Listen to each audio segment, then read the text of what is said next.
Allah, akhirnya keluar juga ini pertanyaan. Ibarat bisul pecah bisulnya. Kalau kita mendapati ada orang-orang yang sering mengatakan semacam itu, kita harus paham. Ada satu hal yang kita harus mengerti. Orang Khawarij itu adalah orang yang begitu gampang mengkafirkan dan begitu gampang menyesatkan. Itu orang Khawarij. Di antara identitas orang Khawarij itu mereka kalau beribadah luar biasa.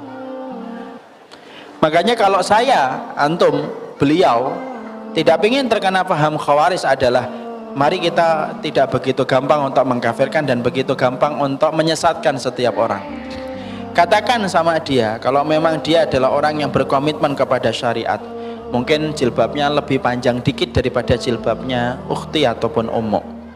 Ketika dia sudah mengatakan syubhat, sampaikan kepadanya syubhatnya dalam perkara apa. Apa yang menjadikan kamu berani untuk mengatakan orang lain itu syubhat? Dan kemudian keterangan apa dan penjelasannya bagaimana? Karena apa? Karena kita adalah orang yang diberikan oleh Allah dengan anugerah akal untuk kemudian membaca dan untuk mengerti. Kita bukan sebagaimana kambing dan bukan sebagaimana kerbau yang dicongok hidung kita lalu mengikuti apa adanya. Kita diberikan akal, kita diberikan anugerah perasaan, kita diberikan anugerah mata untuk melihat semuanya. Karena itu merupakan organ untuk mendeteksi kebenaran. Sampaikan kepada dia, kamu berani untuk mengatakan syubhat itu dalam perkara apa? Maka tanya, hujahnya apa kalau mengatakan syubhat? Supaya kemudian betul-betul selesai. Kalau dia mengatakan ustadz saya yang mengatakan itu, pertanyaan selanjutnya, ustadz antum itu sudah pernah nggak ketemu dengan ustadz yang kamu katakan syubhat? Sudah pernah nggak menyampaikan hujahnya? Sudah nggak menyampaikan dalilnya? Bisa jadi ada ustadz yang kita katakan syubhat tetapi justru dia memiliki dalil daripada orang yang mengatakan dirinya syubhat. Agama ini adalah agama yang tidak ditentukan vonisnya secara instan, tapi vonis itu memerlukan proses yang panjang. Masih ingat kasusnya Jessica yang dituduh nabur kopi sianida, yang menuduh apa? Sianida di kopi? Bukan kopi sianida, sianida di kopi. Maka ternyata proses untuk membuktikan bahwasanya dia itu bersalah itu panjang. Siarannya itu sampai berjam-jam, live lagi. Dan ibu termasuk salah satu konsumen yang melihat berita itu.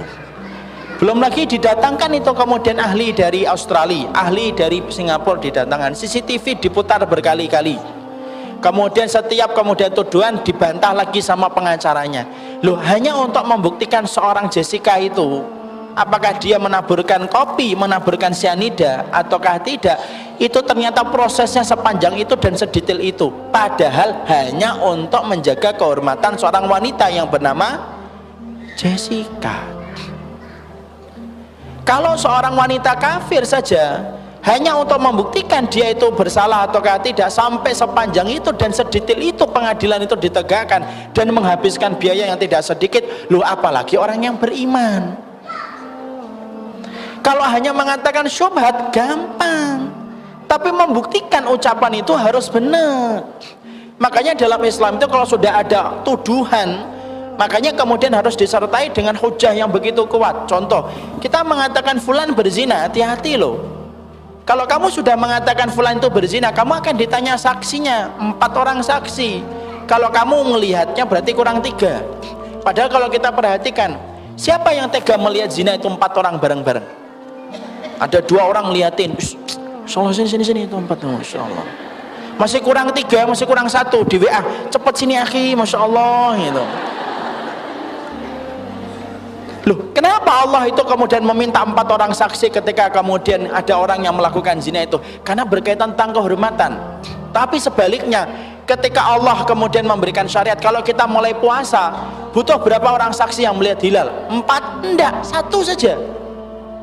Ada orang kemudian besok kita misalkan ini akhir Ramadan, ternyata sore nanti ada yang melihat hilal, 1 orang saja sudah cukup untuk mulai puasa itu besok.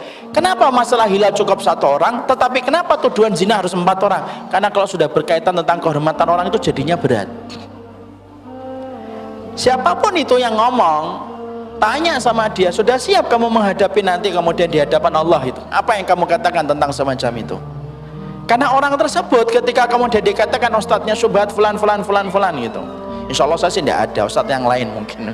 Maka kemudian pasti dia akan menghadapi tuduhan itu nanti di hadapan Allah.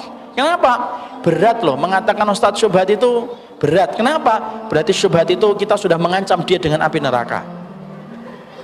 Syubhat itu mengancam dia dengan api neraka. Berarti tidak mudah bagi kita. Kalau sudah bisa kita mengancam orang dengan api neraka, siapkan seluruh ilmu, seluruh informasi yang kamu harus persiapkan nanti ketika berhadapan dengan dia. Ya Allah ya Karim, hidup kita nanti mempertanggungjawabkan amal kita aja sudah terlalu berat, apalagi harus mempertanggungjawabkan apa yang kita tuduhkan. Makanya apa?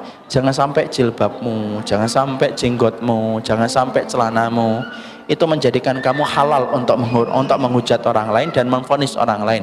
Jenggotmu, celanamu, pakaianmu, hijabmu yang syar'i itu tidak pernah menjadi alat legitimasi bagi kita untuk memvonis secara sembarangan.